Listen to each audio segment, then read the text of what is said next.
मैं जब इस मुद्दे के बारे में पढ़ रहा था तो मुझे कुछ बातें तो पढ़ के मुझे भी ऐसा लगा कि शायद कुछ तो गड़बड़ है। 67 स्टूडेंट्स को फर्स्ट रैंक मिली है नीट के एग्जाम में, और ऐसा आज से पहले कभी नहीं हुआ है। कभी 2, 3 या 4 बच्चे होते थे। मैं जब आईआईटी में था तो उन्हीं दिनों आईआईटी जेईई का पेपर लीक हुआ था। नहीं तो आप बस कोचिंग इंस्टीट्यूट्स की जेब भरने का काम कर रहे हो। भारत में अभी सबसे ज़बरदस्त धंधा वही है। क्या है इंजीनियरिंग में, ऐसा क्या है? सब इंजीनियर बैठे 1 2 3 4। हम कहते हैं अरे बच्चे हैं, वो तो बड़े हो ही जाते हैं। तो इसको हम बड़े गौरव की बात कहते हैं, अरे बच्चे हैं बड़े हो जाएंगे। ऐसे नहीं बड़े हो जाते। वो जानवरों के बच्चे होते हैं जो अपने आप बड़े हो जाते हैं। इंसान के बच्चे को बड़ा करना पड़ता है। सर, कल की एक बात थी। आप बाहर मेरे ख्याल से कैफ़े में काम कर रहे थे, और वहाँ पर आपसे मिलने के लिए पहले कुछ टीचर्स आए। वो कुछ चिंता जता रहे थे नीट एग्ज़ाम को लेकर के, जो अभी रिसेंटली न्यूज़ में आया था। फिर उसके बाद मैंने देखा बहुत सारे स्टूडेंट्स भी वहाँ पे तो मौजूद थे, वो भी आपके पास आए और उसी विषय में बात कर रहे थे। आज तक कभी ऐसा हुआ नहीं है कि आपने ऐसे किसी मुद्दे पर ट्वीट किया हो या कुछ लिखा हो, पर आज सुबह मैंने संस्था का एक ट्वीट भी देखा उस मुद्दे पर। तो मुझे ये लग रहा था कि इस विषय पे मैं आपसे एक बार बात करूं, क्योंकि काफ़ी लोगों के प्रश्न इससे जुड़े आ रहे थे और मुझे शिवा और कमलेश जी दिखे, तो मैंने उनसे कहा कि ज़रा कैमरा वगैरह लगा लो, इस बात को रिकॉर्ड करके हम डालेंगे। हाँ, वो पहले टीचर्स कुछ आए थे। वो मोटे तौर पे मुझे पता था कि क्या हुआ है, पर उन्होंने कुछ डिटेल्स उसमें दिए। उनके बाद स्टूडेंट्स आ गए, वो ज़्यादा परेशान थे। उन्हें आग्रह भी बहुत करा कि इस पर कुछ बोलिएगा। तो कल मैंने उस पर ट्विटर पर कुछ लिखा था। पर ऐसी चीज़ों में चूँकि मैं जानता नहीं हूँ पूरे तरीके से कि अंदर की बात है क्या, ये बात तो कोई इसमें कोई जांच के लिए कमेटी बैठे, कोई इन्वेस्टिगेटिंग अपैरेटस हो, वही बता सकता है। तो उससे ज़्यादा मैंने अभी कुछ नहीं बोला। लेकिन हाँ, इसको लेकर के रोष बहुत है, ये दिख रहा है। मैं जब इस मुद्दे के बारे में पढ़ रहा था तो मुझे कुछ बातें तो पढ़ के मुझे भी ऐसा लगा कि शायद कुछ तो गड़बड़ है। मैं, यदि आप मतलब इजाज़त दें तो आपके सामने रखना चाहूँगा। मैं देख रहा था यहाँ पे कि जैसे एम्स दिल्ली है, वहाँ पे खाली 56 सीट्स हैं, और पहली बार शायद ऐसा होगा कि जितने बच्चों को ऑल इंडिया 1 रैंक मिला, एक तरह से इनके हाईएस्ट मार्क्स आए हैं, वो भी शायद सभी के सभी उस कॉलेज में नहीं घुस पाएंगे। क्यों? क्योंकि 67 स्टूडेंट्स को फर्स्ट रैंक मिली है इस बार नीट के एग्ज़ाम में, और ऐसा आज से पहले कभी नहीं हुआ है। कभी 2, 3 या 4 बच्चे होते थे। इसके अलावा मैं देख रहा था कि यदि हम पुराने सालों से इसका एक बार आकलन करें तो 2023 में यदि आपके 700 नंबर आए हैं तो आपकी 294 रैंक आती है, और इस साल आपकी 1770 रैंक आएगी। 2023 में अगर आपके 600 मार्क्स आए हैं तो आपकी 28,000 रैंक आती है, और इस बार आपकी 80,000 रैंक आएगी। तो इतना बड़ा वेरिएंस मतलब आज तक कभी एक साल के बीच में देखा नहीं गया। तो मुझे भी देखकर लगा कि कुछ इशू है। देखो, इशू है कि नहीं है, ये तो हम उस पर कुछ बात करेंगे तो बहुत स्पेकुलेटिव हो जाएगी। ये तो कोई इन्वेस्टिगेटिव कमेटी ही बता सकती है। होने को तो ये भी हो सकता है, रैंडम प्रोबेबिलिटी की बात है कि पेपर बहुत आसान इजी आ हो, गया। तो उसकी वजह से सबके ही मार्क्स ज़्यादा आ गए। होने को हो सकता है, हम कुछ नहीं जानते। लेकिन हाँ, जब इसको लेकर के इतना आउटरेज है और इतना असंतोष है तो इसकी जांच होनी चाहिए। हम यही बोल सकते हैं। जी। मुद्दा 1 साल के पेपर का या उसमें लीक हो गई है उसका नहीं है। It's a wider issue. ये हर साल हो रहा है, कभी नीट में हो रहा है, कभी कहीं और हो रहा है। मैं जब आईआईटी में था तो उन्हीं दिनों आईआईटी जेईई का पेपर लीक हुआ था। 97 में। हाँ, मैं सेकंड थर्ड ईयर में था। जी। लीक हुआ था, और उसकी वजह से हुआ था कि शायद जो फ्रेशर बैच था हमारा, वो लेट आया था 1-2 महीने, ऐसा कुछ था। तो ये तब से चल रहा है और ये चलता ही जा रहा है। मतलब छोटे स्तर की परीक्षाएं होती हैं, उच्चतम स्तर की परीक्षाएं होती हैं, सब पर ये आरोप लगते रहते हैं कि भाई पेपर लीक हुआ है। तो वो ज़्यादा बड़ा मुद्दा है, क्योंकि इस साल जो भी घपला हुआ है वो जो एक लंबी श्रृंखला रही है इस तरीके की इरेगुलरिटीज़ की या स्कैंडल्स की, उसी श्रृंखला में एक अगली कड़ी है जी। आपको बात करनी है तो इस पर करनी चाहिए कि ये क्यों होता आ रहा है 30, 40, 50 साल से भारत में, और कब तक होता रहेगा, और हमारे स्टूडेंट्स इसमें कब तक सफ़र करते रहेंगे। वो ज़्यादा बड़ा इशू है। जो अभी हुआ है इसकी तो इम्पार्शियल इंक्वायरी के अलावा और कोई रास्ता नहीं है। हम लोग चूँकि we are not in position of the facts, so whatever we say will be conjectural. उसमें बहुत फ़ायदा नहीं है, जितने मुंह उतनी बातें जी। हर आदमी अपनी ओर से तुक्का लगा रहा है, और इस तरह के जो सेंसिटिव मुद्दे होते हैं उसमें हम बहुत सारी बातें अपनी ओर से जोड़ घटा भी देते हैं, so we can not be sure of what is being said. लेकिन हाँ, समस्या तो ज़रूर है, और उस समस्या से स्टूडेंट्स को, उनके पेरेंट्स को, राष्ट्र को ही तकलीफ़ भी बहुत है। मैं जब इस विषय में पढ़ रहा था तो मुझे पता चला कि पिछले 7 साल में सिर्फ यदि देखें तो 70 पेपर लीक के केसेस हुए हैं कि अलग अलग तरह की सरकारी या स्टेट गवर्नमेंट की भर्तियाँ हुआ, और उससे कम से कम 1.5 करोड़ स्टूडेंट्स की लाइफ पे इम्पैक्ट पड़ा है। और साथ में ये भी देख रहा हूँ कि एक अलग चीज़ है स्टूडेंट सुसाइड्स का मुद्दा। भारत में हमेशा से स्टूडेंट्स के ऊपर एकेडमिक प्रेशर एक बहुत बड़ी चीज़ होती है, और उसमें एक राइजिंग ट्रेंड आया है। 2018 में जहाँ 10,000 सुसाइड्स होती थी, पिछले साल तक 13,000 तक वो नंबर पहुँच चुका है, और वो बढ़ ही रहा है। तो ये सब कुछ मुझे बहुत इंटरलिंक्ड है आपस में, ये सब अंतर संबंधित है बातें। हाँ जी।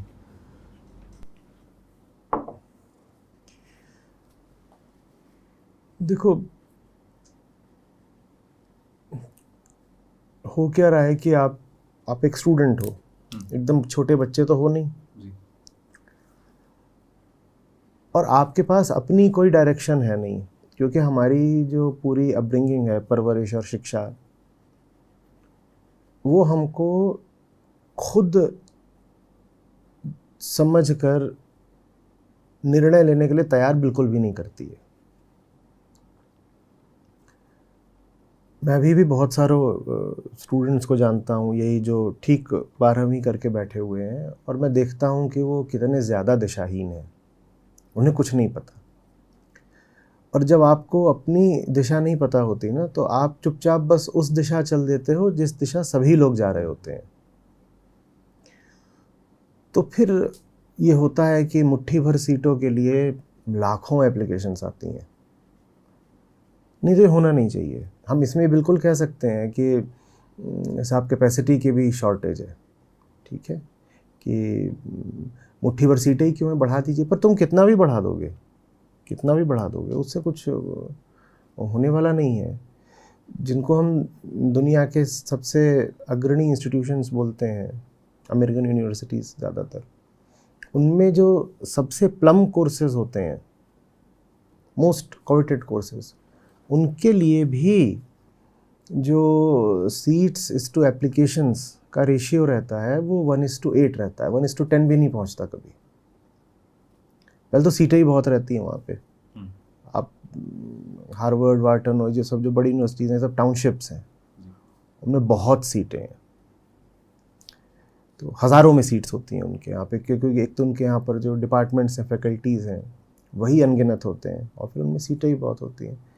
लेकिन उसके बाद भी वहाँ जो एप्लीकेशंस आती हैं वो एक आईआईटी को या आईआईएम को, या कि जैसे नीट में जो एप्लीकेशन भरी जाती है, उनकी तुलना में 10% भी नहीं होती। यहाँ पर एक एक सीट के लिए हज़ार लोग अप्लाई कर रहे होते हैं। वहाँ पर जो बेस्ट कोर्स है या बेस्ट यूनिवर्सिटी है, उसके लिए भी एक सीट के लिए अधिकतम 8 एप्लीकेशंस आती हैं, क्योंकि हर आदमी बिल्कुल आतुर बावला हो ही नहीं रहा है कि मुझे यहाँ पर सीट चाहिए ही चाहिए।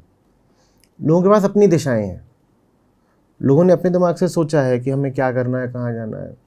भारत में हम वैसा कल्चर ला नहीं पाए हैं कि एक 15 साल या 17-18 साल का लड़का लड़की अपनी ज़िंदगी को अपने हिसाब से सोच पाए।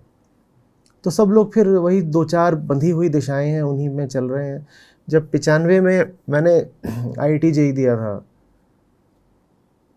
तो मैं सोचा करता था, हमारी आपस में बात हो कि 20 साल बाद ऐसा नहीं होगा। 20 साल माने 2015, अब ये तो 2025 आने वाला है और अभी भी वैसा ही चल रहा है कि इंजीनियरिंग, मेडिकल, हाँ सिविल सर्विसेज, हाँ, उसके बाद ग्रेजुएशन के बाद सिविल सर्विसेज या 2-4 और आप ले SSC, लीजिए, उसमें SSC ले लीजिए और कुछ कॉमर्स, CA, कुछ फील्ड्स उसमें आप थोड़े बहुत और जोड़ सकते हैं, पर कुल मिला के हालत वैसी ही है जैसी कि सन 95 में थी जी। तो जो इनर इवोल्यूशन है स्टूडेंट का, वो हुआ नहीं है पिछले 40 साल में। स्टूडेंट आज से 30 साल 40 साल पहले जैसे एक उसका टनल विजन था कि बस इतना ही देख पा रहा है, दुनिया भर का उसे कुछ पता ही नहीं है, वो आज भी उसी हालत में है।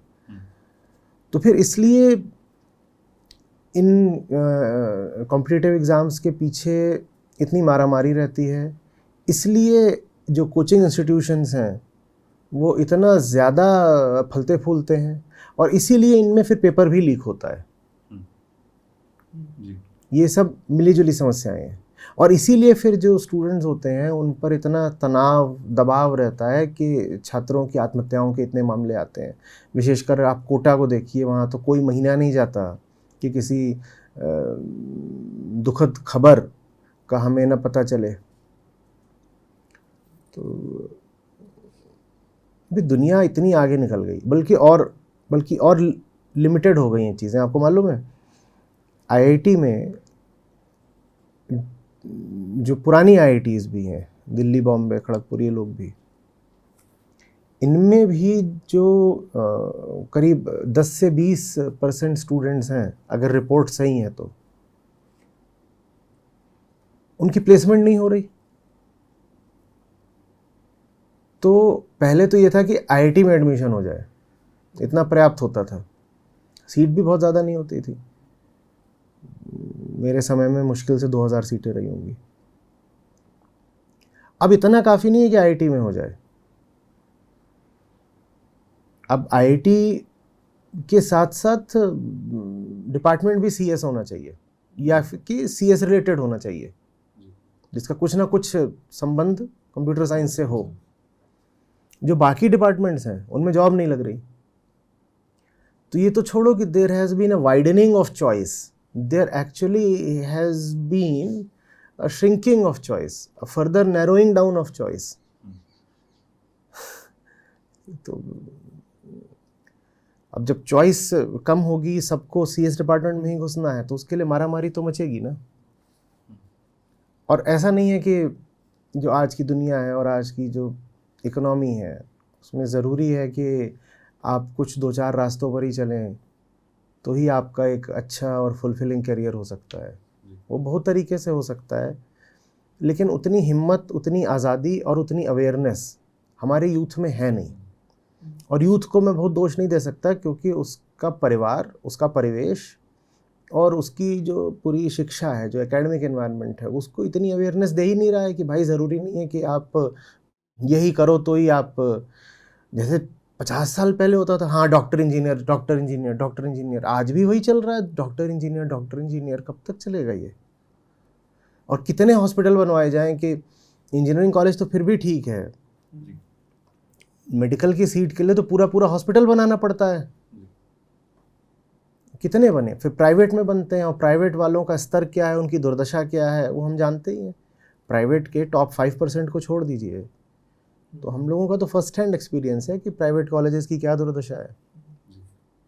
पर वहाँ भी घुसे रहते हैं कि बस किसी तरीके से ठप्पा लग जाए। पर जब बात करियर की आती है तो एक तो बात बिल्कुल ठीक है कि एक तो वही वेल ट्रोडन पाथ है कि IIT और एम्स वगैरह सब कुछ कि कर लो। इसका बिल्कुल दूसरा विपरीत पक्ष मैंने देखा है, जो फिल्मों में हमें दिखाया जाता है कि एक हीरो है जिसने अपनी कॉलिंग को चूज़ किया और उसने 9 to 5 को छोड़कर उसने ये शुरू कर दिया, वो शुरू कर दिया। पर मैं देखता हूँ कि एक जो आम स्टूडेंट है, इवन मेरी अपनी लाइफ में भी, वो दोनों ही देखने में बहुत लाइकेबल ऑप्शंस हैं नहीं। ये जो दूसरा वाला आपने बोला ना, वो तो बस एक ब्लाइंड रिएक्शन है अगेंस्ट द फर्स्ट वन। देखो क्या होता है, मज़ेदार सी बात है, और ये जो एडोलेसेंट एज है उसमें ये ज़्यादा होता है। आप सबको देख रहे हो, आपका बैच है, क्लास है, जो भी है, और सब जा रहे हैं अपना, कि किसी को तो वही 3 ही रास्ते निकलते हैं आज भी, इंजीनियरिंग, मेडिसिन, कॉमर्स। बाकी सब तो अभी भी बेचारे दबे हुए हैं सारे क्षेत्र। तो देख रहे हो सब जा रहे हैं, सब जा रहे हैं। अब आप भी पहले उनके साथ गए आप, लेकिन बहुत सफल नहीं हो पाए रेस में, तो फिर आप एक रिबेल बनते हो, ठीक है, अंडर कुक्ड रिबेल, जो अभी तैयार हुआ नहीं है पर वो रिबेलियन करना चाहता है, समझता कुछ नहीं पर रिबेलियन करना चाहता है। तो ऐसे में उसको ये जो कहानियाँ चलती हैं कि फलाना एंटरप्रेन्योर है जिसने कॉलेज से ड्रॉप आउट कर लिया, कोई है जो कॉलेज कभी गया ही नहीं और उन्होंने बड़ी कंपनी बना दी और वो अरबपति हो गए, तो वो फिर बहुत अट्रैक्टिव लगता है।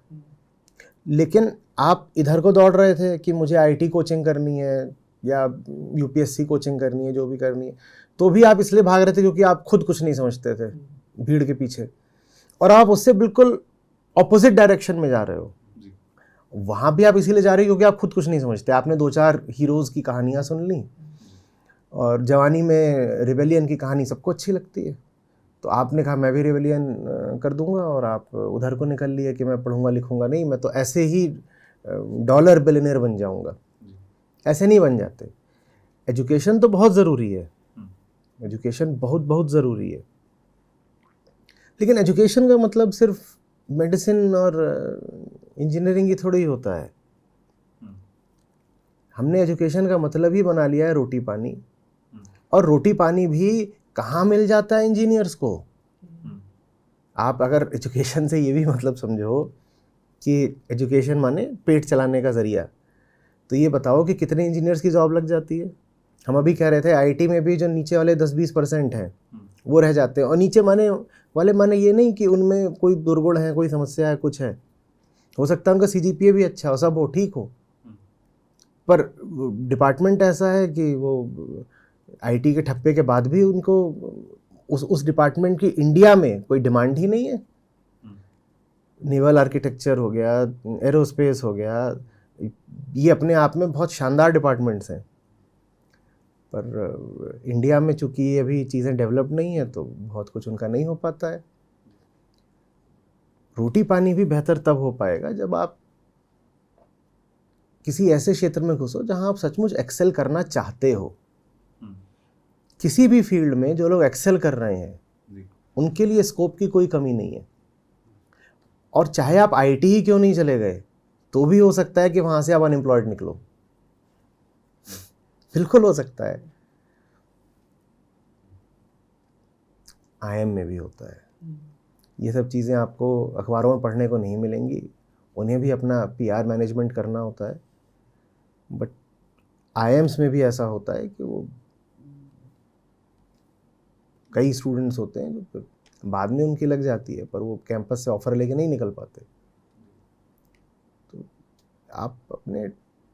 आप पूछो तो थोड़ा अपने आप से कि मुझे ज़िंदगी में ऐसा क्या करना है जिसके लिए मैं अब पढ़ाई कर सकता हूँ, दिल से करूँगा, राज़ी खुशी करूँगा, और फिर वो आप पढ़ाई करो। नहीं तो आप बस कोचिंग इंस्टीट्यूट्स की जेब भरने का काम कर रहे हो। भारत में अभी सबसे ज़बरदस्त धंधा वही है, और वो पूरा धंधा किस चीज़ पर चल रहा है? कैंडिडेट की इग्नोरेंस पर, क्योंकि कोई नहीं जानता कि उसे जाना कहाँ है, इसीलिए सब चले जाते हैं एक ही जगह, कोचिंग सेंटर। किसी को नहीं पता उसे कहाँ जाना है, तो सबको फिर एक ही जगह जाना है, वो जाके सब कोचिंग के सामने खड़े हैं। असली तो जब यूनिकॉर्न्स उधर से निकलने वाले हैं, निकले ही थे बीच में, आप जानते हो, फिर वो गिर गया, अलग बात है। वो बेसिकली वेटिंग रूम्स हैं, हाँ, जहाँ लोग बस घुस जाते हैं, जहाँ घुसे हुए, कुछ करने को नहीं है, तो आप वहाँ बैठे हुए हो और आप सोच रहे हो क्या कर रहे हो, तो कोचिंग कर रहा है, कोचिंग कर रहा है। 2-3 साल आराम से कोटा में लगाए जा सकते हैं, 8-10-12 साल मुखर्जी नगर में लगाए जा सकते हैं, और उसको फिर ग्लोरीफाई भी किया जाता है कि ये देखो, ये तो एक खास जंग लड़ रहा है। वो जंग नहीं लड़ रहा, वो जंग खा रहा है, he is just getting rusted. पर अभी जो आपने बात कही इसमें मुझे दो चीज़ें दिख रही थी। एक तो ये, जैसे आपने सबसे पहले बोला कि एजुकेशन इज़ वेरी इंपॉर्टेंट, पढ़ाई की अपनी एक अच्छी जगह है, बिल्कुल है। एट द सेम टाइम आपने बोला कि अगर तुम वो काम नहीं करोगे जिसमें तुम एक्चुअली एक्सेल करना चाहते हो तो तुम एक्सेल कर भी नहीं पाओगे। तो ये चीज़ आइडेंटिफाई कर पाना कि मैं किस चीज़ में एक्सेल करना चाहता हूँ, ये कब मतलब आइडेंटिफाई कर सकता है कोई स्टूडेंट? यार मुझे लग रहा है छठी से ही ये चीज़ शुरू हो जानी चाहिए। और माँ बाप अगर जागरूक हैं तो माँ बाप को भी इशारे मिलने शुरू हो जाते हैं और उसकी छोटी अवस्था से कि ये बच्चा किधर को जा सकता है। भाई सीधी सी बात है, उसको कॉमिक्स पढ़ना ही बहुत अच्छा लगता है तो उसे आपको किसी लिटरेरी डायरेक्शन भेजना चाहिए। देख क्या इतने में ही पता चल जाता है ना। आप ज़बरदस्ती उसको क्यों मैथ्स में करके कि इसको मैं इंजीनियरिंग कराऊंगा, ये हमारा भाई यहाँ बैठा है इसको इंजीनियरिंग में डाल दिया, ये देखो लगाओ भाई कैमरा, इसको इंजीनियरिंग में डाल दिया, ये वहाँ से 1-1.5 साल बाद भाग के फिर से आ गया, यहीं पे था, घर वालों ने पकड़ लिया कि नहीं तो इंजीनियर बनेगा, थंबनेल बना दो। तो ये वहाँ 1.5 साल खराब करके फिर वापस आया है जी। कहे के लिए? क्यों, क्या ऐसे सुरखाब के पर लगे हैं, क्या है इंजीनियरिंग में ऐसा क्या? ये सब इंजीनियर बैठे, 1 2 3 4 सब इंजीनियर के इंजीनियर ही बैठे हुए हैं, क्या हो गया? क्या ऐसा कर लेते हो वहाँ पे तुम? कुछ नहीं है मतलब। और डॉक्टर्स का भी कौन सा बहुत बेहतर हाल है तो, लेकिन और इंजीनियरिंग में तो फिर भी डोनेशन वगैरह कम चलती है। बाप रे, मेडिसिन में तो अब मालूम नहीं, अभी शायद सरकार ने कोशिश की थी कि डोनेशन वाला काम कम हो जाए। हाँ। नहीं तो जितना मुझे पता है 8-10 साल पहले तक का 50 लाख 1 करोड़ तक डोनेशन जाती थी। जी जी, आज भी वही हाल है। अभी चलती है डोनेशन। यूक्रेन वगैरह जाते हैं, नहीं तो अगर इंडिया चाइना जाने लगे हैं, चाइना जाने लगे हैं। यार इतने पैसे में उसका कुछ शुरू करा दो, 1 करोड़ रुपया दे के उसको चाइना, यूक्रेन जहाँ भी भेज रहे हो, मणिपाल, कई शहर है भारत के, कई जगह इधर उधर जा रहे हैं, इससे अच्छा उसको शुरू ही करा दो ना कुछ। कैफे ही खोल ले तो बहुत कम है। वीगन कैफे खोल लो भाई, पिताजी को इन्वेस्टमेंट आता हो, उतना पैसा ठीक से उसके लिए इन्वेस्ट कर दो, वो उसके इंटरेस्ट में ही जिंदगी काट देगा। मैं नहीं कह रहा हूँ कि वो खाली पड़ा रहे और उसके इंटरेस्ट का खाता रहे, लेकिन हाँ, पर हो तो सकता ही है ना कि आप उसको कर रहे हो कि भाई तुम्हें इतनी एक फिक्स्ड इनकम आ रही है अब, और तुम अपना क्या काम करना चाहते हो खुद तलाशो। पर एक सोशल प्रेस्टीज वाली भी तो बात है ना कि हमारा बेटा डॉक्टर है। ये मूर्खता की बात है। इसमें सोशल प्रेस्टीज क्या है? आप किसकी नज़र में उसको इज्जत दिलवाना चाहते हो? और फिर वो जो कोटा में होता है हर महीने जो आता है कि लटक गया एक, अब क्या बची सोशल प्रेस्टीज? क्योंकि मैंने अक्सर ये देखा है कि वो जो घर होते हैं ना कि हमारा डॉक्टर्स का परिवार है, ये हमारा सिविल सर्वेंट्स का परिवार है, वहीं पे मैंने ये सब चीज़ें बहुत होते देखी हैं। मुझे तो ऐसा कोई मिले तो कुछ और नहीं आता करना क्या? ये तो एक तरह का वही, क्या बोलूँ इसको, जातिवाद जैसा हो गया कि हम, हाँ, कि हम सब इस कुल में पैदा हुए हैं तो यही काम करते हैं पूरे। एक तरह का वही तो है, ये मॉडर्न कास्टिज्म ही है ये, कि सब हमारे यहाँ तो जी सब एक ही काम करते हैं। अरे भाई करने दो ना, मतलब एक डाइवर्सिटी रहे, लोग अपने दिल से पूछ करके कुछ काम कर सकें। इतना दबाव मत बनाओ कि फिर उसको, लड़के को, बच्चे को आत्मघात ही करना पड़े बेचारे को। इसमें एक केस था जिसमें एक डॉक्टर है, उनको मतलब अपना नर्सिंग होम बना लिया, तो उनको अब चलाने के लिए कोई ट्रस्टेड बंदा चाहिए, तो ट्रस्टेड बंदा उसका बेटा ही हो सकता है। तो मतलब ज़बरदस्ती डोनेशन देके कि उसको करना ही नहीं था। So it's much like family business की उसको प्रोपोगेट करने के लिए वो हायर चाहिए। देखो, जब तक डाइवर्सिफिकेशन नहीं होगा जी करियर पाथ्स में, तब तक 3-4 सेलेक्टेड पाथ्स पर ओवर क्राउडिंग रहेगी ही रहेगी। बहुत लॉजिकल बात है। जब तक कम से कम 10-15 अलग अलग तरह की सड़कें नहीं खुलेंगी, तब तक जो 2-3 सड़कें खुली हुई हैं उन पर हैवी ट्रैफिक रहेगा ही रहेगा। और वो सड़कें और किसी भी चीज़ से ज़्यादा इस पर डिपेंड करती हैं कि आप उन पर चलने को तैयार हो कि नहीं। जी। अर्थ ये कि वो सड़कें शायद अभी भी हैं पर उन पर चलने वाले लोग नहीं हैं। चलने वाले लोग नहीं हैं, तो जिन 2-3 पर हैं वहाँ भीड़ लगी हुई है। हम्म, हमें डर छोड़ना पड़ेगा एज पेरेंट्स, हमें ये डर छोड़ना पड़ेगा कि क्या होगा मेरे बच्चे का। जैसी इकोनॉमी है वो रोट लर्निंग को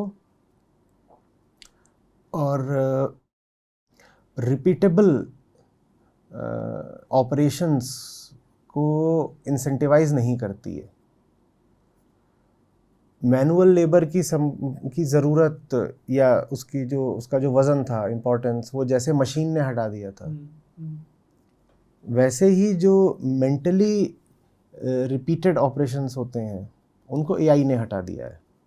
और एआई बहुत कुछ खा जाएगी।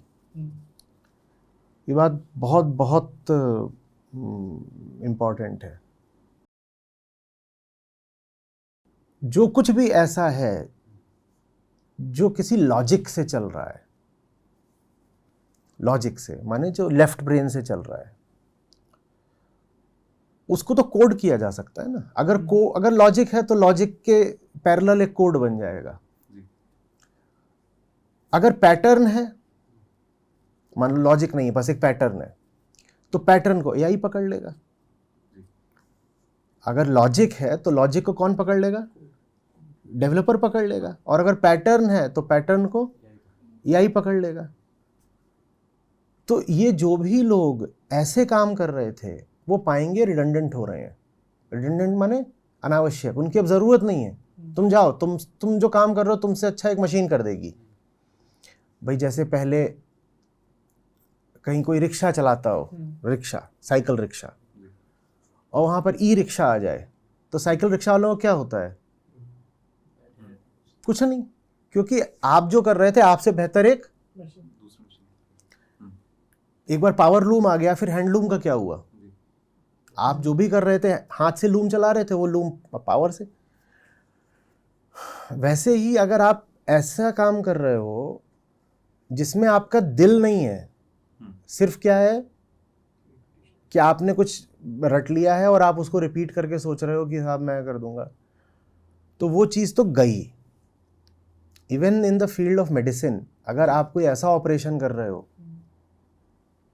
जिस ऑपरेशन में सब्जेक्टिविटी नहीं है, तो वो काम भी मशीन कर लेगी ना। क्यों नहीं कर लेगी? माने फ्लरिश कौन करने वाला है? फ्लरिश वो करने वाला है जिसका काम राइट ब्रेन वाला होगा, जिसमें क्रिएटिविटी होगी। क्रिएटिविटी एकमात्र चीज़ है जो मशीन ना आज कर सकती है ना कभी कर पाएगी। क्योंकि क्रिएटिविटी का मतलब वो जो पैटर्न के अंदर है ही नहीं।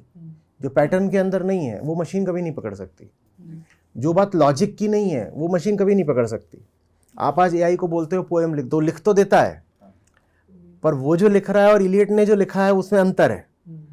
आप उसको बोलोगे कि साहब आप ड्रामा लिख दो, वो लिख देगा, पर वो चीज़ शेक्सपियर या कालिदास के समतुल्य तो नहीं हो पाएगी ना। वही चीज़ें हैं जो पूरे तरीके से ह्यूमन प्रोविंस में बचने वाली हैं। बाकी तो सब कुछ मशीन ले जाएगी। और वो काम करने के लिए दिल होना चाहिए। वो काम करने के लिए दिल होना चाहिए, वो दिलों के काम है। तो अब तो और ज़रूरी है कि आपके बच्चे बच्ची का जिस क्षेत्र में सचमुच रुझान हो, सिर्फ कोरा इंटरेस्ट नहीं कि ग्लैमर के कारण इंटरेस्टेड हो गए, ठीक है, जहाँ उसको दिखाई पड़ रहा हो कि सचमुच चैन मिल जाता है साहब, जिस हद तक भी संभव हो, अभी कम उम्र में बहुत नहीं बट जितना भी, उस क्षेत्र में उसको एक्सप्लोर करने के लिए इनकरेज करा जाए। नहीं तो आप सोच रहे हो कि लोगों का लॉजिक क्या होता है। लोग कहते हैं देखो वो गाना है ना, दिल पे चलने वाले मरेंगे भिखारी, सब कुछ सीखा हमने न सीखी होशियारी। उसी में एक लाइन है, दिल पे चलने वाले मरेंगे भिखारी। बिल्कुल उल्टी बात है। जो दिल पे नहीं चल रहे हैं वो मरेंगे भिखारी। जो दिल पे नहीं चल रहे हैं ये मरेंगे भिखारी। जिसका दिल है उसके साथ दो बातें हैं। पहली बात तो वो कुछ ऐसा क्रिएटिव कर सकता है जो बहुत कीमत का निकल आए। दूसरी बात, जिसका अपने काम में दिल है उसको एक बड़ी ज़बरदस्त एडवांटेज मिल जाती है। मालूम है क्या? उसका काम नहीं भी चल रहा वो तो भी लगा रहता है, क्योंकि उसका काम में दिल है। वो कहता है पैसा नहीं मिला, करने में मज़ा तो आया। ऐसा नहीं मिला, करने में मज़ा तो आया। अब कहीं मैं पढ़ रहा था कि ये जो हम आर्किटेक्ट से नक्शे बनवाते हैं ये AI कर रहा है, और आर्किटेक्ट्स की छुट्टी होने वाली है। आपको बस ये बताना है ऐसा मेरा इतना एरिया है और ये डायरेक्शन है मेरी और सराउंडिंग्स क्या है, ये सब बता देना है, कुछ उसको इनपुट दे देना है और अपनी रिक्वायरमेंट्स बता देनी है। मुझे इतने कमरे चाहिए, मेरे घर में कोई बीमार है, मेरी सनलाइट की विशेष ज़रूरत है, ये सब आपको उसको बता देना है। ठीक है, मुझे पूजा घर चाहिए कि नहीं चाहिए, छोटी लाइब्रेरी, ये सब आप बता दोगे उसको, वो आपको एक के बाद एक नक्शों के ऑप्शंस दे रहा है, ले लो। So future belongs to those who can beat AI. आपका जो अभी कंपटीशन है वो मत सोचिए कि आपका जो आप साथ में बैठ के एग्जाम दे रहा है उससे है। इतनी ज़बरदस्त चीज़ आई है ना, आर्टिफिशियल इंटेलिजेंस का क्या मतलब है? It's an extension of the software revolution. यही तो मतलब है कि भाई हम इंसान माने वो जिसके पास कॉन्शियसनेस है, तो इंसान हो तो वो काम करो जो सिर्फ कॉन्शियसनेस कर सकती है। जो भी काम ऐसा है कि इंसान की जगह मशीन कर सकती है वो तो अब मशीन ही करेगी।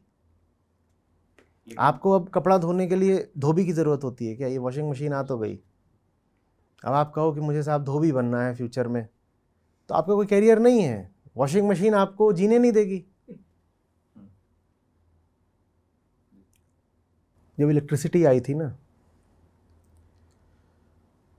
तो उस समय पर याद नहीं कौन था, एडिसन था, कोई अमेरिकन प्रेसिडेंट था, कर लेना गूगल, उन्होंने कहा था electricity will become too cheap to be metered. घर घर में हम अनलिमिटेड पावर पहुंचा देंगे। और क्यों कर देंगे? So that man has leisure. ये बात तब भी उनको पता थी कि इंसान का जन्म जानवर की ज़िंदगी बिताने के लिए नहीं हुआ है। जानवर होता है कि वो खट रहा है, माने जंगल वाला जानवर नहीं, जिन जानवर बेचारों को हमने पकड़ लिया है, जैसे ही म्यूल्स होते हैं, घोड़े, खच्चर, बैल, तो इनसे हम लेबर कराते रहते क्योंकि इनका माइंड नहीं होता। इंसान का जन्म इनफाइनाइट लेबर के लिए नहीं हुआ है। पशु को स्ट्रगल करनी है मसल के तल पर और मैन को स्ट्रगल करनी है माइंड के तल पर। हमारा काम ये नहीं है कि हम 10 घंटे रोज लगे हुए हैं। हमारा बैटलफील्ड ये है, हमारा बैटलफील्ड है जहाँ हमें नए आइडियाज़ लेके आने हैं, जहाँ हमें क्रिएटिविटी लानी है, जहाँ हमें मीनिंग ऑफ लाइफ समझना है, जहाँ हमें डीपर इनर डोमेन्स में घुसना है। ये हमारा काम है। और जो लोग उन डोमेन्स के मास्टर बन पाएंगे, फ्यूचर उनका है, उनको दो तरफा ब्लेसिंग्स मिलेंगी। आनंदित तो रहेंगे ही, फुलफिल्ड भी अनुभव करेंगे ही, साथ ही साथ ये हो सकता है कि सबसे अच्छे करियर भी उन्हीं के निकले। लेकिन अक्सर मैंने देखा कि जो ऑल्टरनेट करियर पाथ्स होते हैं वो भी पॉपुलर कल्चर ड्राइव करता है। तो फॉर एग्जांपल भारत में क्रिकेट बहुत चलता है, तो लोग आज क्रिकेट एकेडमीज के बाहर लाइन लगी होती है, या टीवी पे नहीं, वो इसलिए लगी, देखो ये जो एकेडमीज़ भी हैं ज़्यादा, ये IPL के बाद से फैली हैं। क्योंकि पहले क्या होता था कि नेशनल टीम के जो 20-25 कंटेंडर्स होते थे उनके अलावा किसी का फ्यूचर नहीं होता था, और बहुत वाइड डिस्पैरिटी होती थी। नेशनल टीम में कोई खेल रहा है और कोई रणजी या दिलीप में खेल रहा है, तो इनके पैसों में कितना कमा पाते थे। वो जो ज़बरदस्त गैप था उसको IPL ने ब्रिज कर दिया, और IPL में 20-25 के लिए नहीं बल्कि सैकड़ों प्लेयर्स के लिए स्कोप होता है। तो एक डिमांड पैदा हो गई, उस डिमांड को एकेडमीज फुलफिल कर रही हैं, पर जो सप्लाई है वो जल्दी ही डिमांड को ओवरवेलम कर देगी। भाई IPL में भी अधिक से अधिक 150-200 कितनी टीमें, 10 चल रही हैं अभी? हाँ 10 हो गई, 10 हैं, तो 10 में मान लो हर टीम के तुम 25 भी ले लो, तो 250 प्लेयर से ज़्यादा की तो नहीं वहाँ पर डिमांड है ना। तो वो डिमांड भी जल्दी ही खत्म हो जाएगी। पहले 25 की डिमांड थी नेशनल टीम के लिए, अब 250 की डिमांड है। वो 250 भी पूरा जाएगा। फिर ये सब जो खड़े हुए हैं कि हमें भी क्रिकेटर बनना है, देखा देखी हमें भी क्रिकेटर बनना है, ये सब भी ऐसे ही घूमेंगे। कोई इनको लेने वाला नहीं होगा। भाई 250 ही तो सीट है, 250 के आगे फिर कुछ नहीं है। तुम 250 का 500 कर दो, 1000 कर दो, वो कहेंगे नहीं हमारा इंडिया में नहीं हो रहा तो हम कहीं यूएस जाके खेल लेंगे, कुछ और चलो 1000 कर दो, उससे ज़्यादा तो नहीं है ना, तो वहाँ भी फंस जाओगे। देखा देखी जो कुछ भी करोगे उसमें तुम एक अच्छा करियर नहीं बना सकते। जी। पर जैसे मैंने ये चीज़ भी देखी कि किसी को यदि ऐसा लगता है कि उसकी शायद एक्टिंग की तरफ इंक्लिनेशन है तो वो ड्रामेटिक्स में नहीं जाएगा, वो मूवी स्टार बनने की कोशिश करेगा। हाँ, तो फिर उसका इंक्लिनेशन ड्रामेटिक्स की ओर नहीं है, उसका इंक्लिनेशन फेम की ओर है। जिसको ड्रामेटिक्स अच्छी लगती हो उसके लिए तो जो सबसे उपयुक्त स्थान है वो रंगमंच है, समझ रहे हो, थिएटर, प्रोजिनियम।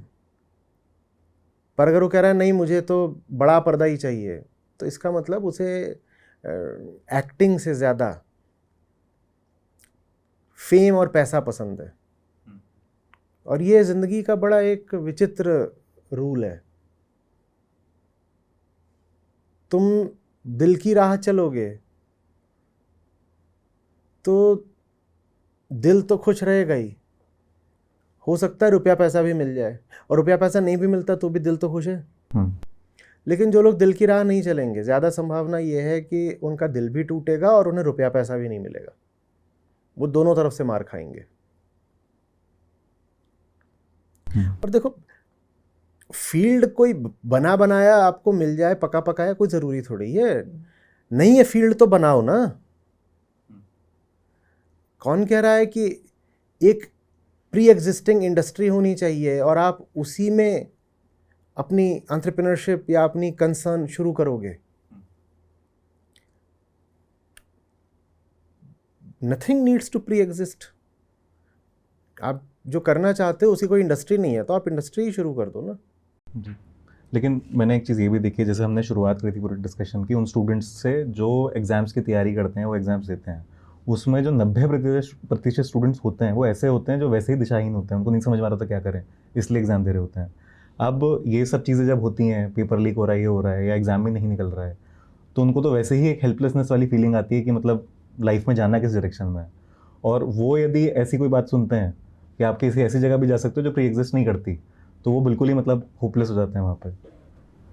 नहीं, क्योंकि तुम जो रेफरेंस पॉइंट ले रहे हो 12वीं पास लड़का। जी।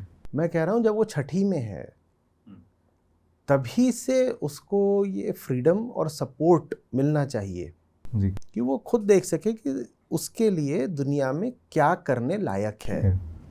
अब वो 12वीं में आ गया है, एग्ज़ाम बोर्ड पास करके बैठ गया है, तब तुम उसको अचानक बोलोगे कि आप बताइए, आपको आप सारी फ्रीडम है, आप कहाँ जाना चाहते हैं, तो मुंह ताकेगा, उसको कुछ नहीं पता, उसको क्या पता है।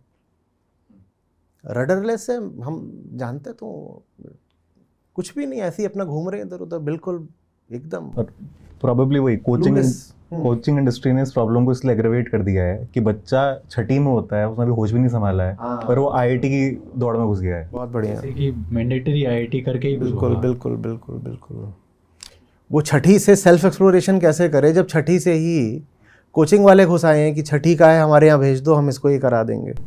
और आईआईटी का दूसरा रूप है क्रिकेट एकेडमी। असल में ये जो पूरा कोचिंग वाली चीज़ है जी, ये बहुत बड़ी बीमारी है देश की, है ये। इसका एक साइड इफेक्ट ये भी होता है कि जब वो बंदा आईआईटी में पहुंच भी जाता है तो फिर वो आईआईटी जाके फैल जाता है, फिर वो कुछ नहीं करता। हाँ हाँ, फिर वो अच्छे इंजीनियर भी नहीं निकलते देश में। आप उसको बोल देते हो कि आपने आईआईटी जेईई क्लियर कर लिया तो आपने सब कुछ कर लिया, तो वही फिर होता है आईआईटी में घुसने के बाद पढ़ाई बंद।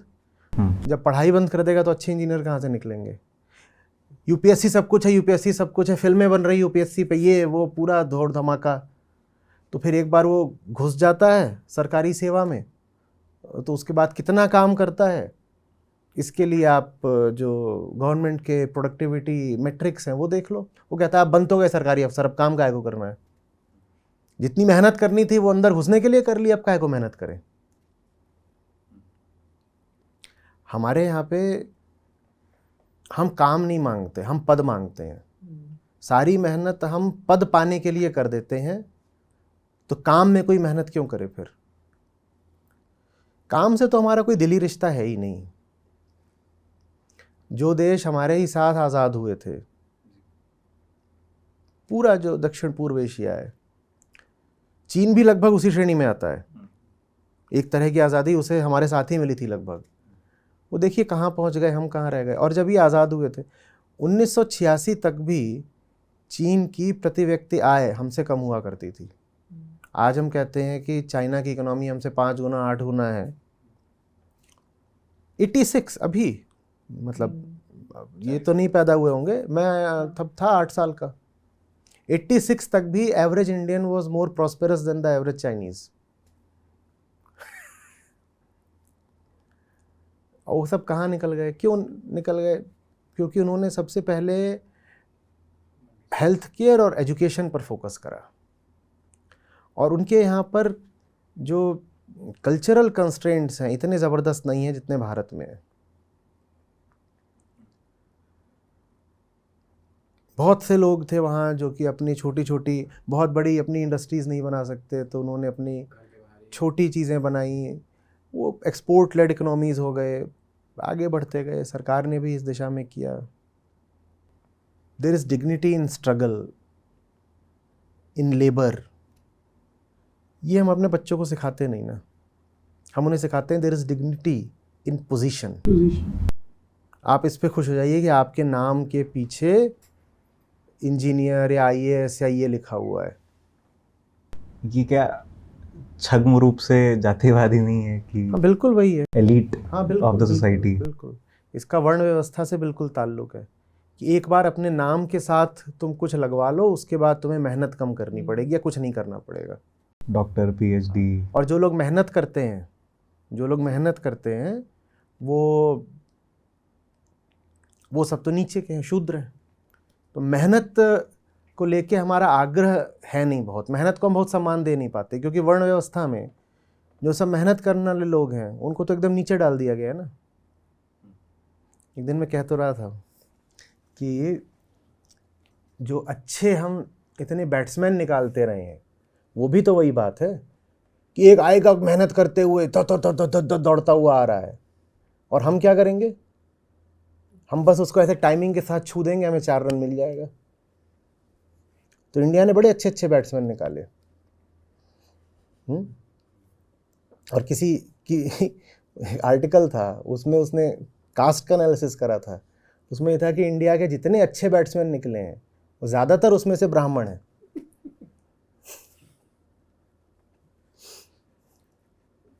और फास्ट बॉलर नहीं निकले हैं।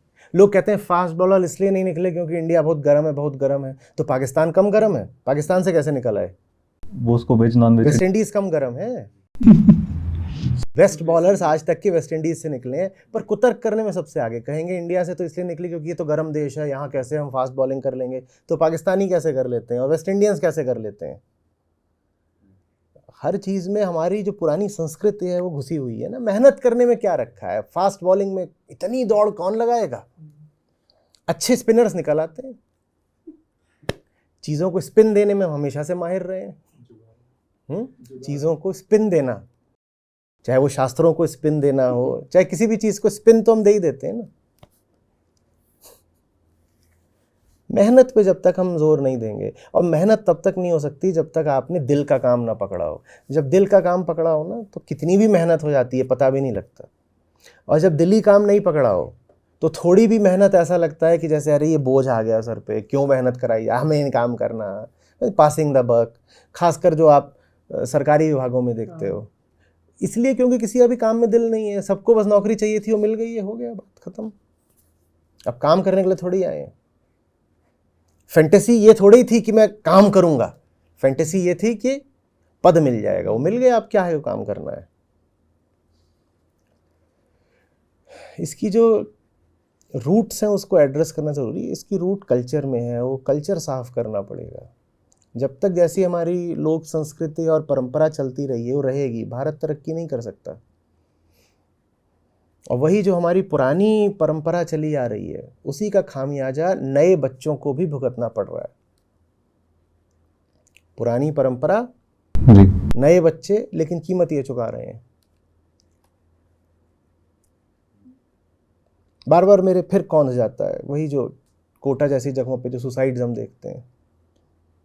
अभी तो मामला आया था मुखर्जी नगर में भी, शायद ऐसा कुछ हुआ था, कोई बेचारा उसकी जान चली गई या शायद पागल हो गए, डिप्रेशन में जा रहे हैं लोग। अब 5-5 7-7 साल बाद वहाँ बैठ के कोचिंग करोगे तो क्या होगा? जो एक्चुअली कोचिंग इंडस्ट्री में काम करते हैं लोग, उन्होंने इसकी एनालॉजी निकाली है गैम्बलिंग इंडस्ट्री से। वो कहते हैं जिस तरह गैम्बलिंग में कोई व्यक्ति कहता है कि मैं 5,000 लगाऊंगा और मुझे 5 करोड़ मिल जाएंगे, उसी तरह से जो पेरेंट्स होते हैं उनका माइंडसेट ऐसे काम करता है कि मैं बच्चे को 2 लाख रुपए की कोचिंग कराऊंगा और वो एक दिन आईटी में चला जाएगा और फिर ज़िंदगी भर खाएंगे। At an aggregate level, it is bleeding the nation. 10 lakh लोग हैं, उसमें से 1% सफल हो जाते हैं। वो जो 1% है उनको रोल मॉडल बना दिया जाता है। आज ही तो ये न्यूज़पेपर में ये देखो, ये ऐड ऊपर ही, हाँ ऊपर ही ऐड है, जी, ये जेई का निकला है किसी कोचिंग का। अभी कुछ दिन पहले पूरे फुल पेज ऐड लगातार यूपीएससी कोचिंग के आ रहे थे लगातार। न जाने कितना पैसा है यूपीएससी कोचिंग के वो पास। हर रोज आता है, इंडियन एक्सप्रेस वगैरह रिजर्व्ड है, ये हर रोज और आता ये एक एक ऐड करोड़ों का होता है। है। हाँ, हर रोज आता है, any day of the year. Glamorize किया जा रहा है और ये बहुत ज़बरदस्त ब्लीडिंग हो रही है एग्रीगेट लेवल पर, मैं कह रहा हूँ। जी, 1% सफल हो गए उनको ग्लैमराइज कर दो, और 99% का जो हुआ वो किसी को मत बताओ। क्योंकि मैंने देखा है हर बार जैसे कोई एग्जाम का रिजल्ट डिक्लेयर होता है तो सीधे एक दिखाया जाता है कि एक रिक्शा चालक थे और उनके बेटे का जो है ये एग्जाम निकल गया और अब उनकी ज़िंदगी बदल गई। तो वो अपने आप में एक ऐसा टेस्टिमोनियल बन उनका जाता भी है। तो बता दो ना कि रिक्शा चालक थे और बेटे को कोचिंग कराने के लिए रिक्शा भी बिक गया और बेटे का कुछ हुआ भी नहीं और अब सब भूख से मर रहे हैं। उनका क्यों नहीं बताया जाता? और उनकी तादाद 1000 गुना ज़्यादा है। कोई फिल्म एक को सक्सेस मिलती है, उसके पीछे 1000 बर्बाद होते हैं, पर वो 1000 की बर्बादी के किस्से बिल्कुल छुपा दिए जाते हैं। बात बतानी है तो पूरी बात बताओ ना, ताकि पता चले कि एग्रीगेट लेवल पर, क्यूमुलेटिव लेवल पर नेशन की कितनी ब्लीडिंग हो रही है इस चक्कर में। ये इंडस्ट्री 2028 तक 1.5 लाख करोड़ की हो जाएगी कुल मिला के जो कोचिंग मिला के है, पूरी कोचिंग लेकिन हम देखो प्राइमरी ब्लेम कोचिंग वालों को भी नहीं दे सकते ना भाई। जब देश का कल्चर ही ऐसा है तो बहती गंगा में सब हाथ धो रहे हैं। पर इसमें एक चीज़ ये भी है ना कि जैसे मुझे केमिस्ट्री यदि पढ़नी थी तो जो मुझे स्कूल में टीचर मिला है वो जिस तरह से पढ़ा रहा है उसमें मेरा इंटरेस्ट डेवलप नहीं हो रहा है। और फिर कभी कभार ऐसा हुआ है कि मैंने यूट्यूब पे कोई वीडियो देखा, वहाँ पे व्यक्ति ने जैसे समझाया वो मतलब एकदम बात मुझे समझ देखो आ गई। आमतौर पर ऐसा होता नहीं है कि मुझे केमिस्ट्री पढ़नी थी। जी, ठीक है, जिन्हें केमिस्ट्री पढ़नी होती ही है वो किसी अच्छे टीचर की तलाश करें, ये एक बात है। जी, 100 लोग जो केमिस्ट्री कोचिंग कर रहे हैं उसमें से 99 ऐसे हैं जिन्हें कभी केमिस्ट्री पढ़नी ही नहीं थी, पर वो माँ बाप के दबाव में आके और कोचिंग के ग्लैमर में आके केमिस्ट्री पढ़ रहे हैं। उन्हें कभी पढ़नी ही नहीं थी केमिस्ट्री। उन्हें जो करना था वो सोचने का या समझने का उनको कभी मौका नहीं दिया जाता। सोचने समझने के लिए कल्चर में एक आज़ादी ज़रूरी होती है, जहाँ वो सवाल करे, एक्सपेरिमेंट करे। उसे फेलियर की आज़ादी होनी चाहिए कि कुछ करके उसमें वो फेल कर गया। उसके ऊपर एक्सपेक्टेशंस का बोझ नहीं होना चाहिए कि माँ बाप ने अब अपनी एक्सपेक्टेशंस बच्चे पे डाल दी हैं। तो जब तक हम एक कल्चरल चेंज नहीं लेकर के आते तब तक ये जो चल रहा है दुर्भाग्य से ये चलता ही रहेगा, इसको नहीं रोक पाओगे आप। मैंने एक पैरेलल नैरेटिव ये भी सुना है कि लोग बोलते हैं कि आजकल बच्चों को बहुत आज़ादी दे दी जाती है और उन पर प्रेशर दिलाया जाता है, इसलिए आजकल बच्चे बहुत कमज़ोर पैदा हुए हैं। हमारे बचपन में तो हमको कड़ाई से रखा जाता था, इसलिए हम लोग ज़िंदगी के जो धक्के होते हैं वो सह पाते हैं। पर जैसा भी रखा जाता था तब भी वही चल रहा था जो आज चल रहा है। तो एसेंशियली तो कुछ बदला नहीं है, एसेंशियली तो कुछ भी नहीं बदला है। बच्चे को आपने इस मामले में छूट दे दी होगी कि तू कपड़े कैसे पहन रहा है या तुझे आईफोन चाहिए तो दिलवा देंगे, लेकिन जहाँ तक करियर वगैरह के मामले हैं उसमें तो मुझे नहीं दिखाई पड़ रहा कि स्टूडेंट्स के पास अपना दिमाग चलाने की छूट है। और राइजिंग सुसाइड केसेस का एक एग्जाम्पल है। उसके पास अगर अपना दिमाग चलाने की छूट होती तो सुसाइड्स इतनी क्यों हो रही होती? सुसाइड तो आदमी तभी करता है ना जब उसको दिखता है कि वो अपने हिसाब से ज़िंदगी जी ही नहीं सकता, तो मजबूर हो जाता है फिर। पर इसमें मुझे एक पैरेलल चीज़ ये भी दिख रही है कि जब मैं अपने स्कूल के टाइम पे था तो मैं यदि आइडियलाइज करूँ किसी को कि मैं ऐसा बनना चाहता हूँ, तो वो सारे लोग ऐसे होते थे जो मतलब 25, 30, 40 साल के होंगे उम्र के, मतलब एक प्रोग्रेशन के बाद। आज का जो स्टूडेंट 6th क्लास में है, उसके सामने एक 7th क्लास का लड़का है जो यूट्यूबर है, और वो अपने व्लॉग्स में फ्लॉन्ट कर रहा है कि मैंने ये गाड़ी खरीद ली, मैंने फ़ोन खरीद लिया, मैंने घर खरीद लिया। और उसके ऊपर जब फिर एक प्रेशर बन रहा है कि माँ बाप तो कह रहे हैं कि तुम पैसा कमाना चाहते हो तो जाओ IT में जाओ, और यहाँ पे उसे दिख रहा है बाहर की मीडिया इंडस्ट्री में तो इजी मनी है, मैं ऐसा कुछ कर लूँगा तो मुझे मिल जाएगा। तो मतलब द काइंड ऑफ, मतलब जो वैल्यूज़ की बात है जो आप कह रहे थे, वो तो फिर डेवलप ही नहीं हो पाएंगे, वो तो सोसाइटी डिस्टॉर्ट करती रहेगी। एजुकेशन सब कुछ है। आपका एजुकेशन सिस्टम जब तक राइट रोल मॉडल्स को प्रमोट नहीं कर रहा, और आपकी घर में जो परवरिश हो रही है उसमें जब तक आप में राइट वैल्यूज़ इंस्टिल नहीं करी जा रही, सही आदर्श और सही मूल्य, तब तक जो प्रोडक्ट निकलेगा ना घर से और स्कूल से, वो एकदम डिस्टॉर्टेड, डिबॉच्ड प्रोडक्ट होगा। बस बात ख़त्म। इंसान गर्भ से नहीं पैदा होता, इंसान शिक्षा से पैदा होता है। शिक्षा 2 जगह मिलती है, घर से और स्कूल से, कॉलेज से, और तीसरी जगह होती है मीडिया और मिसलेनियस इन्फ्लुएंसेस। इन तीनों जगहों से जब तक उसको जो शिक्षा मिल रही है वो ठीक नहीं होगी, तब तक अभी वो इंसान ही नहीं है, वो तो जानवर जैसा है, जिस दिशा ठेल दो उधर कोई चल देगा।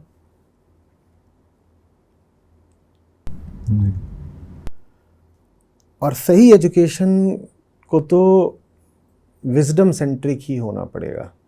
हमारी एजुकेशन में ना विजडम के लिए बहुत कम जगह है। आप जब पढ़ते थे 4th, 6th, 8वीं में, history, geography, English, Hindi, Sanskrit भी रही हो शायद, फिज़िक्स, केमिस्ट्री, बायो, मैथ्स, फिर आगे इकोनॉमिक्स आ गई होगी, इसमें विजडम नाम का भी कोई सब्जेक्ट था क्या? तो बस यहीं पे सब खत्म हो गया। जिस देश की शिक्षा व्यवस्था में विजडम नाम का कोई सब्जेक्ट ही नहीं है, मोरल साइंस जैसा कुछ था, वो मोरल साइंस बेकार की बात है, विजडम से उसका कोई ताल्लुक नहीं। जहाँ विजडम जैसी कोई चीज़ ही नहीं है, वहाँ फिर सब कुछ कैसा रहेगा? Lack of wisdom. और लैक ऑफ विजडम क्या होता है? Stupidity and suffering. वही हम चारों तरफ देखने को मिल रहा है, स्टुपिडिटी एंड सफरिंग। विजडम क्यों नहीं है? क्योंकि विजडम का जो क्षेत्र है वो स्पिरिचुअलिटी से बहुत डीपली कनेक्टेड है। स्पिरिचुअलिटी से हमको डर लगता है क्योंकि उसको हम समझते नहीं। हमको लगता है स्पिरिचुअलिटी भी जो कॉमन रिलीजन है वैसी कोई चीज़ होती है, वो कोई सेक्टेरियन चीज़ होती है, समझ रहे हो? सामुदायिक, सांप्रदायिक चीज़ होती है। तो विजडम से हम डर जाते हैं। हमको लगता है अरे विजडम का मतलब तो हो जाएगा कि something sectarian is going on, तो कोई नाराज़ ना हो जाए, किसी वर्ग की भावनाएं आहत ना हो जाए। हमें ये नहीं समझ में आता कि विजडम तो विजडम होती है। हिंदू, मुसलमान, ईसाई, बौद्ध कोई हो, अरे विजडम तो विजडम है ना। विजडम माने समझना, बोध, अंडरस्टैंडिंग। अंडरस्टैंडिंग कैसे कम्युनल या सेक्टेरियन हो जाएगी? पर चूंकि जो नीति निर्धारक हैं, पॉलिसी मेकर्स, उन्हें खुद विजडम नहीं है, तो उन्होंने फिर जो सिलेबाई बने सारे पाठ्यक्रम, उसमें भी विजडम के लिए कोई जगह नहीं रखी। माँ बाप को, घर वालों को, चूंकि खुद विजडम नहीं है, तो उन्होंने बच्चों में भी विजडम नहीं डाली। डालनी भी नहीं होती है, अवेकन करनी होती है। वो हुई नहीं, फिर उसके हर तरह के दुष्परिणाम हमें हर रूप में देखने को मिलते हैं।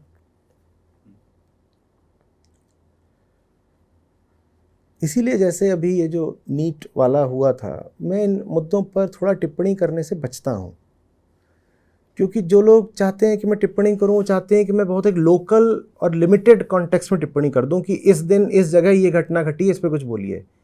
वो तो ऐसी सी बात है कि पूरे शरीर में खून खराब हो गया है और उसकी वजह से यहाँ पे एक दाना, एक पिंपल आ गया। अब कोई कह रहा है इस पिंपल पे टिप्पणी करिए। भाई तुम्हारे पूरे शरीर में खून खराब है, इसलिए ये हुआ है। मुझे कभी बोलना भी होगा तो मैं पूरे शरीर के बारे में बोलूँगा, मैं तुम्हारी पूरी व्यवस्था के बारे में बोलूँगा, मैं खून के बारे में बोलूँगा ना। मैं इस मुहासे, इस दाने के बारे में क्या बोलूँ?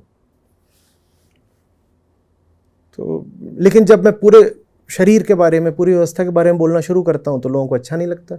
वो चाहते हैं बस यहाँ पे टिप्पणी, इस पे कमेंट कर दो, इसको क्रिटिसाइज कर दो कि यहाँ एक ये आ गया, ये जो यहाँ आया है ना इसलिए आया है क्योंकि सब कुछ ही खराब है, सब कुछ ठीक करो तो ये हटेगा। हाँ, आप ऐसा झूठ मूठ का स्वांग कर सकते हो कि बस इस पर क्रीम लगा दी या कुछ कर दिया ये हट गया, वो एक टेम्परेरी और बहुत चाइल्डिश इलाज है। वैसा इलाज मैं करना नहीं चाहता।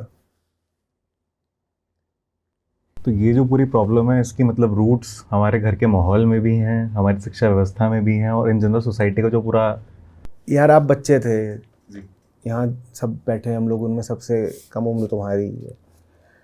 तुम्हें क्या पता चला जब तुम छोटे थे, वहाँ से लेके तुमने अपना हाई स्कूल बोर्ड ये सब, फिर अपनी इंजीनियरिंग, तुम्हें क्या पता था? तुम्हें किसने क्या बताया ज़िंदगी के बारे में? कुछ भी नहीं। अरे अंधा अंधे ठेलिया चलते आ रहे हैं, हो गई 7वीं, हो गई 8वीं में आ गए, तुम्हें क्या पता था? कौन था बताने वाला? कोई नहीं। इंजीनियरिंग कॉलेज में क्यों घुस गए? क्या इंटरेस्ट था इंजीनियरिंग में? घुस गए ऐसे ही, सब जा रहे हैं हम भी घुस जाएंगे। एक ब्रांच पकड़ ली, वही ब्रांच क्यों पकड़ ली, ठीक है, हॉट लग रही थी या रैंक में यही मिल रही थी, एवरग्रीन थी, एवरग्रीन थी, यही पकड़ ली। याद करो ना वो दिन जब हम बच्चे थे और फिर एडोलेसेंट थे और फिर यंगस्टर्स थे, हमें कोई क्या बता रहा था? कुछ नहीं, बस ऐसे ही बिल्कुल एकदम अंधी यात्रा। वही आज के पूरे भारत के बच्चे कर रहे हैं, अंधी यात्राएं। अंधी यात्राओं में तो गड्ढों में गिरोगे चोट लगेगी ही ना। सबसे ज़्यादा निगलेक्टेड हमारे यहाँ पे है परवरिश और एजुकेशन, पेरेंटिंग और एजुकेशन, ये सबसे निगलेक्टेड चीज़ें हैं भारत में। हम कहते हैं अरे बच्चे हैं वो तो बड़े हो ही जाते हैं, और इसको हम बड़े गौरव की बात कहते हैं, अरे बच्चे हैं बड़े हो जाएंगे। ऐसे नहीं बड़े हो जाते, वो जानवरों के बच्चे होते हैं जो अपने आप बड़े हो जाते हैं। इंसान के बच्चे को बड़ा करना पड़ता है, उसे बहुत शिक्षा देनी पड़ती है, बाहरी शिक्षा भी, भीतरी शिक्षा भी। Education of the world, education of the self, जब दोनों दी जाती हैं तब जाके वो बड़ा होता है। हमारा सिस्टम वो दे नहीं रहा है, नहीं देगा तो हम फंसे ही रहेंगे।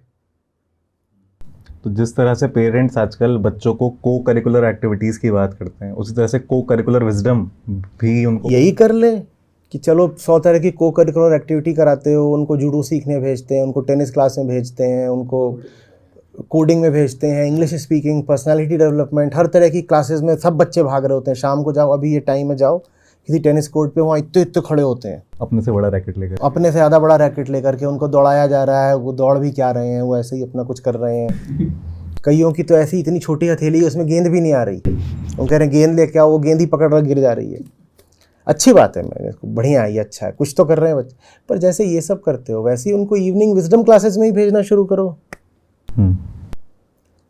कम से कम अगर मेन स्ट्रीम एजुकेशन विजडम नहीं सिखा रही तो पेरेंट्स मेन स्ट्रीम से अलग एक अल्टरनेट विजडम के जो चैनल्स हैं, बच्चों को वहाँ पर एनरोल कराना शुरू करो। नहीं तो फिर कम से कम उन्हें ढंग की किताबें घर पे लाके दो पढ़ने के लिए। टीवी मोबाइल पर वो क्या कचरा खा रहे हैं, थोड़ा उसकी सर्विलेंस करो, बंद कराओ।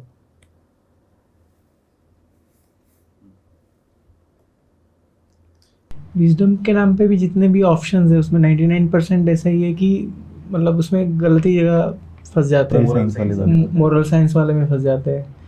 तो उससे अच्छा लगता है कि यही सेफ है, स्पोर्ट्स वगैरह। ऐसा प्योर विजडम के ऑप्शंस भी अवेलेबल हैं, समझाने वालों ने समझाया है, बहुत अच्छे से साफ तरीके से समझाया है, और उनकी बुक्स अवेलेबल हैं, उनके तरीके अवेलेबल हैं। हम कोशिश करें तो सब मिलेगा। बात ये नहीं है कि बच्चों के लिए नहीं अवेलेबल है, बात ये है कि पेरेंट्स को ही नहीं पता है। पेरेंट्स के स्तर पे नहीं पता तो नहीं कैसे पता कि बच्चों के लिए क्या है। बच्चा तो हमारे यहाँ टट्टी पेशाब की तरह पैदा हो जाता है बस। साइड इफेक्ट्स ऑफ प्लेजर कि बढ़िया खा लिया, जब खूब आप खा लेते हो तो फिर टट्टी पेशाब हो ही जाता है। वो साइड इफेक्ट है इतना खाने का। वैसे ही प्लेजर का साइड इफेक्ट है कि बच्चा पैदा हो गया। किसी को पेरेंटिंग कहाँ आती है,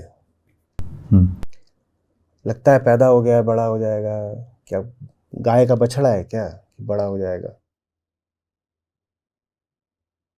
सबसे ज़्यादा एक्सप्लॉइटेड कम्युनिटी यही है, किड्स। बहुत एक्सप्लॉइटेड कम्युनिटी है। 25, 30, 35 साल के होते हैं ये लोग, माँ बाप कहलाने लगते हैं।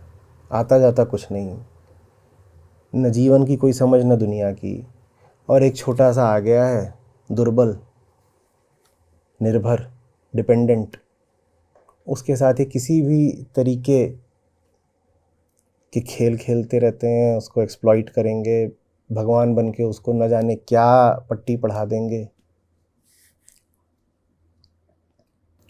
चलिए, और कुछ है इसमें?